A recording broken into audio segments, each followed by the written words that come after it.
Is AI HIPAA compliant? It's one of the most common questions I get from healthcare and compliance teams, and the honest answer makes people a little uncomfortable.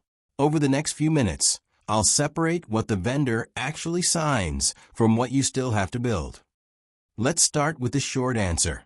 No AI tool is HIPAA compliant. Not ChatGPT, not Claude, not Copilot, not the model your vendor is demoing next week. Here's the part most teams miss. The tool is not the unit of compliance. Your implementation is. Compliance is a property of the system you build around the model, not a checkbox on the model itself. That brings us to the core distinction. HIPAA ready is not the same as HIPAA compliant. HIPAA ready describes what the vendor delivers. They'll sign a business associate agreement on a covered surface, meet their side of the security rule, and name the covered services explicitly. HIPAA compliant describes what you are accountable for, the full implementation. Access controls over who can send protected health information, audit logging with 6-year retention, encryption, and agreements with every system downstream. So a signed BAA is the floor, not the finish line. The contract covers the vendor's processing of your data. Everything else stays on your side of the line.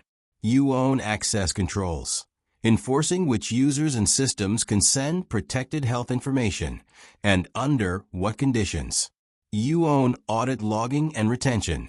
HIPAA requires 6 years, and the vendor does not keep your application logs. You own encryption and configuration.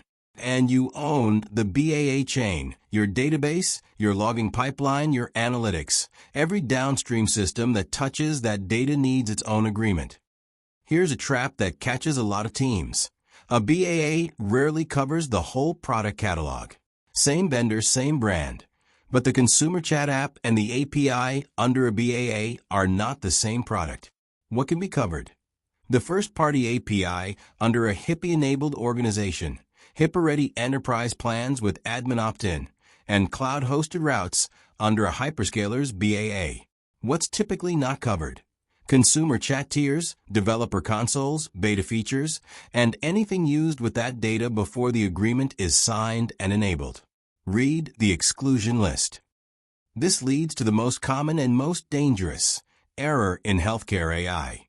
The BAA halo effect. That's the mistaken belief that one signed agreement makes every one of a vendor's products compliant for your organization. 3 things to remember. 1. A BAA is not a certification. It covers specific services under specific conditions.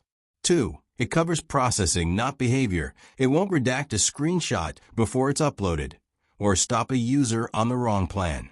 3. Be careful is not a control. If a staff member pastes a clinical note into a free chatbot, that's a violation no matter how careful they were. So before you pilot AI with patient data, here are the 3 things I tell every client. 1. The BAA is the floor, not the finish line. It covers the vendor's processing, not your user's behavior. 2. Surface matters. Confirm the exact covered product, because the chat app and the API are different. And 3. Be careful is not a control. Enforce it in the system, with access controls, logging, and de-identification, not training reminders alone. Here's the bottom line.